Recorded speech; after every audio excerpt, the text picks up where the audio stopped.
Coming up in the Bahamas tonight, a solemn service and a mass Junkanoo parade in the final send-off for Winston Gus Cooper. And the Bahamas tapping into a market with vast potential for tourism growth. The Bahamas tonight, the weekend edition, starts now. Now in HD.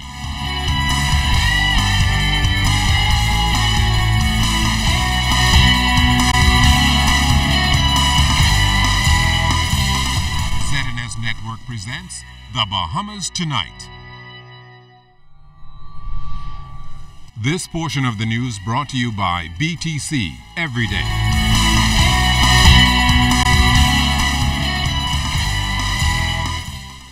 A Junkanoo legend laid to rest today. Good evening, I'm Kendino Knowles and welcome to the weekend edition of the Bahamas Tonight.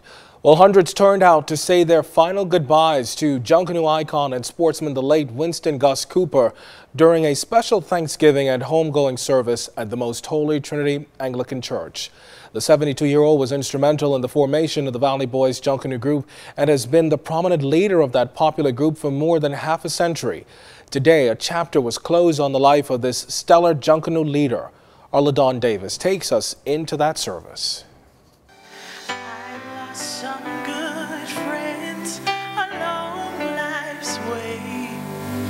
Some loved ones departed in heaven to stay. It was a tribute in song felt from the heart as family, friends, and the Junkanoo community assembled for a final farewell for a man who has made an indelible mark to enhance the culture of Junkanoo in the Bahamas. The name Winston Gus Cooper became a household one synonymous to Junkanoo over several decades.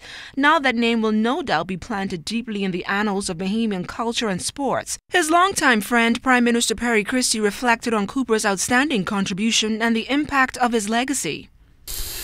On behalf of the people of the Commonwealth of the Bahamas, I take this final opportunity to lift up the name of Winston Roosevelt Cooper, Valley Boy leader, sports contributor, exemplary public servant, defining director of sports, major contributor to coaching teams and generations of athletes. For all of his contributions, we, the people of the Bahamas, salute him and may he rest in peace.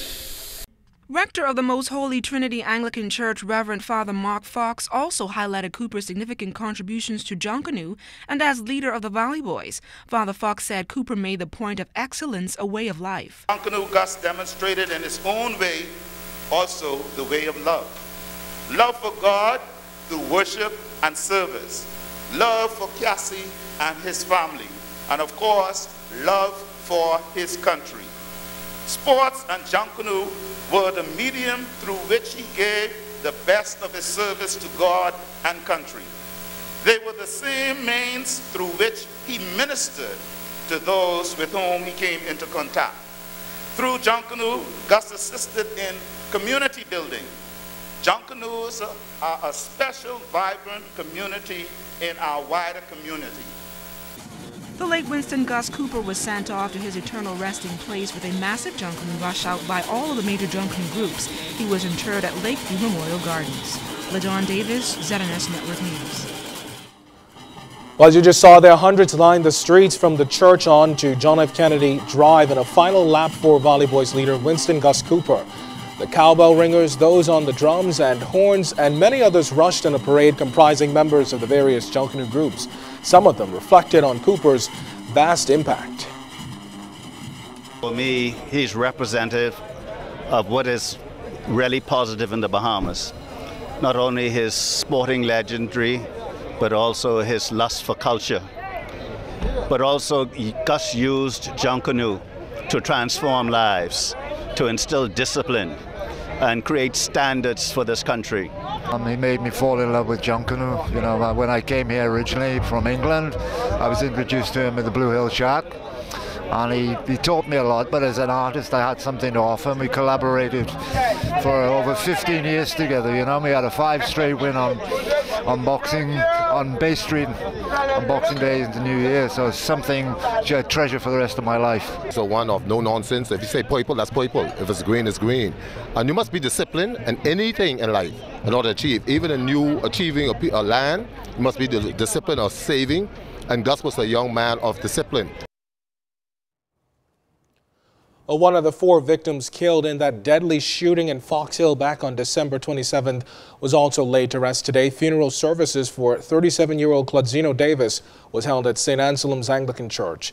A special march from Freedom Park to St. Anselm's Catholic Church was mounted prior to the service for the victim, who was an active scout leader. Davis and 3 others were gunned down on Freedom Park, and 7 others were injured when gunmen opened fire from a moving vehicle. The deadly shooting was described as one of the worst incidents in the historic Fox Hill community. And an Eleuthera resident airlifted to the capital following a stabbing there overnight. Police say 2 men were involved in a fight at Hatchet Bay around 8:30 last night when one of the men, a 38-year-old, was stabbed to the chest and back. The other man, said to be about 20 years old, was stabbed in the hip area. Police telling ZNS News that the man who was stabbed to the chest was brought to the capital for further medical treatment, and he's listed in serious condition. The injuries received by the other male are being described as not serious. Investigations continue. Meantime, the search may be called off this evening for fisherman Rennie Johnson, who has been missing at sea for several days. Johnson, we're told, went missing earlier in the week between the 3-Island Dock and Harbor Island after he was caught in rough waters. North Eleuthera Administrator Jolton Johnson says the Coast Guard discovered Johnson's boat submerged in the water just after locating a pair of shoes, a gas tank, and life raft on Friday. Residents in the community continue the search today and well into the evening with no success.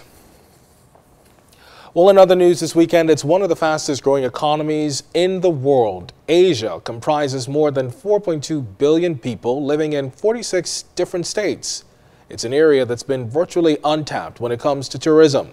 But Bahamar extended its search to the Asian market this week when it announced the opening of its Asian operation headquartered in Hong Kong. I spoke with Senior Vice President Robert Sands, who said that diversification is key for the global resort brand, which is hoping to transform the local tourism industry, and Asia is on the list of priorities. Asia is one of the largest and fastest growing group of travelers that exists in the world. And these are the travelers Bahamar hopes to attract once the resort opens in December. Their propensity to spend in a destination is unprecedented, and I think it will help to raise the profile of making certainly Bahamar the iconic tourism destination in the Bahamas, but also elevating the profile of the Bahamas as the preeminent tourism destination in this part of the world. It's even more reason for the billion-dollar resort to tap into the Asian market. That's why Bahamar has opened a branch in Hong Kong headed by Gregory DeJarden to begin what Resort Senior Vice President Robert Sands says is the diversification that's desperately needed in the local market. North America will continue to be the largest contributor of tourists to the Bahamas. But what we're trying to do is to reduce that dependency on North America so that, God forbid, if there is another downturn, because we have our tentacles in other geographical areas, we will not feel the sting. You might see the move as a safeguard, but Bahamar sees it as a prudent and strategic business decision to bring a different kind of visitor to our shores. When you bring all these multiple cultures together in one place, it helps to elevate the entire presence of the destination, and certainly Bahamar, going forward. And so this has nothing to do with not respecting what North America has produced for us in the past, but giving us that ability to be diversified and to attract multiple visitors from multiple destinations, and also to understand that Bahamar is not just fishing where everybody else fishes, that we intend to grow the market. And these are all indications of some of the strategies that we are putting in place to make that happen. Well, there's more optimism about the Latin American market and its impact for the Bahamas, especially for Financial Services Minister Ryan Pinder, who says the focus for 2014 is the continued building of this country's financial service offerings. Last year, he said the country raised its exposure in Latin America by traveling to a number of different countries, promoting and creating new products for that region. We have attracted some new captive insurance companies, a niche in financial services that the Bahamas has not really been serving as of late. And we've attracted some really large firms who look to build on our successes in Latin America and concentrate their efforts from the Bahamas in Latin America. So we look to build on some of the successes we've had over the last year. On the trade side, we look to continue the negotiations that we've been doing the past year, both with Canada on a regional trade agreement, as well as continuing our modernization process towards WTO accession. Those are some important aspects we think are fundamental to the growth of Freeport and fundamental to the growth of the Bahamas in trade. And we got to realize trade isn't just trading goods. Well, the minister has also expressed optimism about the country's overall financial outlook for 2014. He says with Brazilians coming into the second home market, as well as the successes in growing foreign direct investment in financial services, a spillover in real estate, construction, and other areas is anticipated. We think that we have certainly a platform for growth. Certainly as we see new projects coming inbound into the Bahamas, foreign direct investment, new project approvals that will be on tap for the first half of this year. We think... Well, we know there's some interest in Eleuthera and a couple projects that are meeting now.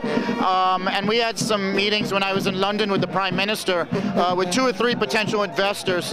One who's here in the country right now exploring opportunities, and we hope to have a meeting with him in the coming week to further his investment opportunities in the Bahamas. Some of them at early stages, some of them are at the project proposal stage, but we're very optimistic that we see growth in foreign direct investment and then in financial services as well. Well, still to come, more on the economic climate as the stage is being set for Bahamas Business Outlook 2014. We'll share the focus after the break.